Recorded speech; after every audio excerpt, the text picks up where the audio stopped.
ada 3 cara beriklan di YouTube gue. Bagi teman-teman yang ingin mempromosikan bisnis atau usahanya, silahkan hubungi kontak gue yang ada di kolom deskripsi. Terima kasih. Tapi di beberapa kesempatan juga gue ngeliat Belanova aneh banget ya. Dia sering banget cutting inside tapi di daerah pertahanan kita sendiri. Gue nggak ngerti maksudnya apa dan itu membahayakan gawang kita.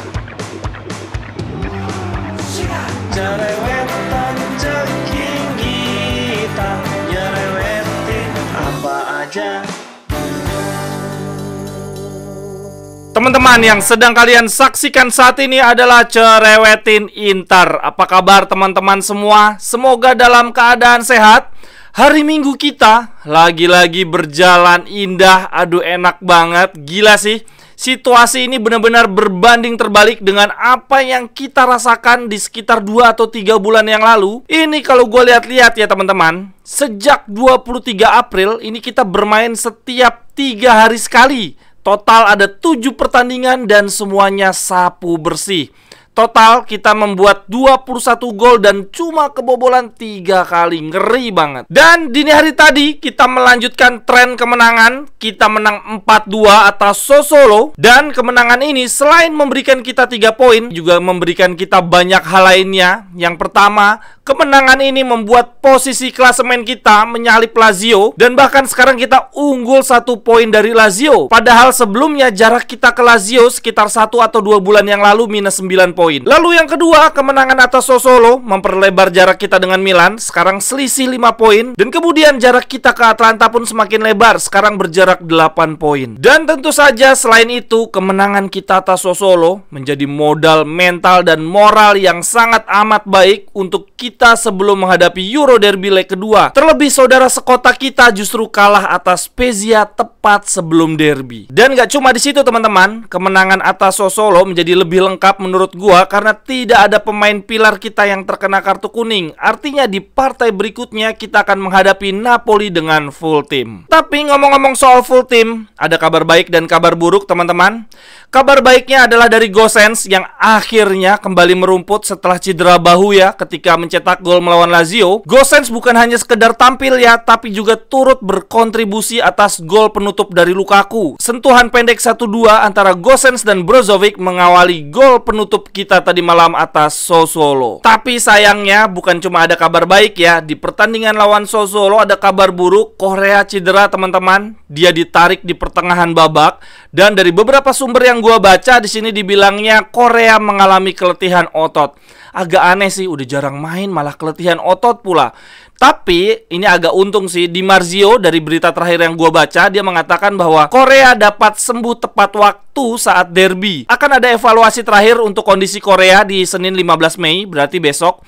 Tapi kemungkinan besar kita bisa melihat Korea tersedia saat derby. Amin, amin. Semoga kita tidak kehilangan satu pilar pun ya teman-teman di sisa musim ini, baik karena cedera ataupun akumulasi kartu. Semoga semuanya bisa tersedia di sisa pertandingan ini. Amin. Oke, sekarang kita bahas partai lawan Sassuolo. Seperti dugaan gua yang gua sampaikan di konten sebelumnya ya, Sassuolo merupakan tim yang sangat amat tricky. Mereka itu bisa tiba-tiba menjadi tim yang sangat amat sulit dikalahkan, bisa menjadi tim yang tiba-tiba menjadi momok bagi tim-tim besar. Tapi di sisi lainnya terkadang Sassuolo bisa menjadi tim yang sangat amat lemah. Dan kemarin malam di sepanjang 40 menit awal babak pertama, wah gila, Sassuolo beringas banget. Kita dikurung teman-teman, permainan kita tidak bisa berkembang. Terlebih kotak penalti kita dihujani umpan-umpan crossing dan tusukan-tusukan maut dari winger-winger Sassuolo ya. Di kanan ada Berardi, di kiri ada Llorente. Wah, itu sangat berbahaya banget dua winger itu. Bahkan di menit 11 Berardi sudah mampu mencetak gol melalui umpan Llorente. Untungnya dianulir. Dari sisi Inter sendiri juga sempat membalas ya, ada gol yang dianulir dari Korea. Tetapi secara garis besar gue lihat 40 menit awal babak pertama kita benar-benar nggak bisa berkembang.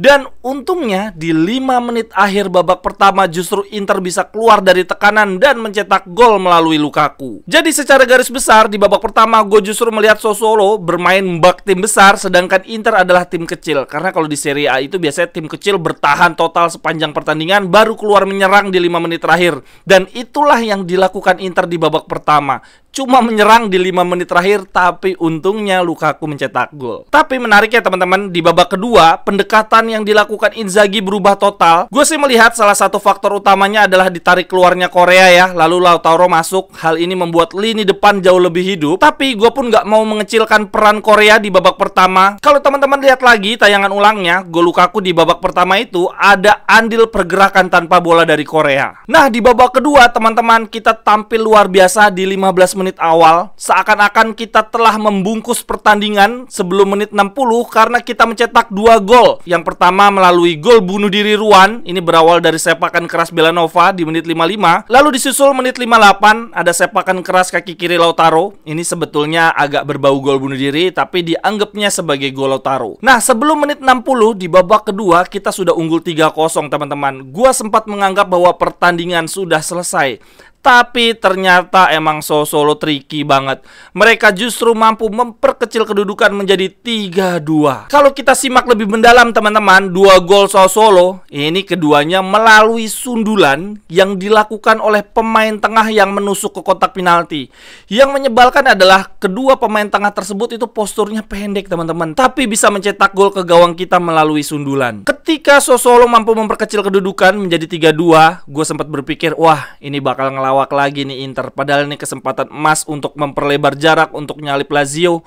Gua udah berpikir pesimis lah. Tapi untungnya Lukaku kembali mencetak gol di menit 89 dan ini meruntuhkan mental para pemain Sassuolo. Dan gol kedua Lukaku ini kurang lebih sama dengan gol yang pertama ya, memanfaatkan kekuatan utama Lukaku, shoot keras menggunakan kaki kiri. Gue punya beberapa catatan penting untuk pertandingan lawan Sassuolo. Yang pertama, catatan gue berikan untuk Acerbi yang gila banget, dia main terus bro. Bahkan di babak kedua gue sempat berpikir kayaknya nih Acerbi bakal ditarik nih biar dia bisa istirahat sebelum lawan Milan. Ternyata enggak, yang ditarik malah De Vrij. Ini kalau gue lihat-lihat di 10 pertandingan terakhir Inter sejak awal April ya, Acerbi cuma 1 kali aja nih nggak bermain 90 menit ketika lawan Monza. Selebihnya Acerbi selalu bermain 90 menit. Gue nggak tahu deh jamu apa yang dia minum. Lalu catatan yang kedua gue berikan kepada Brozovic, gokil penguasa lini tengah. Dia berlari ke segala lini. Dengan performa seperti ini gue berharap Brozovic jangan dilepas musim depan. Lalu catatan yang ketiga gue berikan kepada Lautaro Martinez yang terus mencetak gol. Dia terus meneror posisi Copa Cocconieri sementara Osimhen. Semoga di akhir musim nanti Lautaro Martinez ya yang menjadi pencetak gol terbanyak. Kemudian catatan yang keempat gue berikan apresiasi kepada Inzaghi yang mampu menurunkan 50% pemain rotasi. Handanovic, De Vrij, Danilo, Belanova, Gagliardini, Lukaku, dan Korea. Bahkan 7 pemain teman-teman. Menurut gua pemain-pemain rotasi yang dimainkan kemarin lawan Sassuolo sama sekali nggak mengecewakan. Ya kalau kayak Handa, Danilo, De Vrij, Lukaku, Korea wajar lah. Walaupun mereka statusnya pemain backup ya, pemain rotasi, tapi secara kualitas menurut gua nggak beda jauh lah dengan pilar utama kita. Tetapi di pertandingan lawan Sassuolo kemarin, Inzaghi juga memainkan 3 pemain yang jarang mendapatkan menit bermain. Ada Belanova, Gagliardini, dan Aslani. Untuk Belanova di pertandingan lawan Sassuolo ini dia mendapatkan suntikan semangat ya, karena memberikan andil di gol bunuh dirinya Sassuolo itu melalui sepakan keras Belanova. Tapi di beberapa kesempatan juga gua ngelihat Belanova aneh banget ya. Dia sering banget cutting inside tapi di daerah pertahanan kita sendiri. Gua nggak ngerti maksudnya apa dan itu membahayakan gawang kita. Lalu pemain lainnya yang mendapatkan kesempatan yaitu Aslani. Terlihat banget ya, berhubung dia jarang mendapatkan kesempatan bermain, jarang berumput, jadi di lapangan kemarin terlihat ngawang-ngawang, nggak jelas. Tetapi setidak jelasnya Aslani, jauh lebih nggak jelas Gagliardini. Aduh, gua nggak paham banget, dia main 90 menit, nggak tahu fungsinya apa. Kemarin sepanjang 90 menit lawan Sassuolo, Gagliardini itu sprintnya lamban, positioningnya salah mulu, passingnya nggak pakai visi ya, dan bahkan seringkali umpannya Gagliardini itu malah menyulitkan yang nerima. Dengan selesainya pertandingan lawan Sassuolo teman-teman, berarti sekarang Inzaghi dan anak asuhannya akan fokus 100% menghadapi Milan di Euro Derby leg kedua. Sekali lagi gue berharap semoga seluruh pemain kita bugar ya, tersedia untuk bermain melawan Milan. Dan silakan tuliskan analisis teman-teman pertandingan Inter lawan Sassuolo semalam di kolom komentar. Sampai ketemu di cerewetan-cerewetan berikutnya. Bye bye, thank you.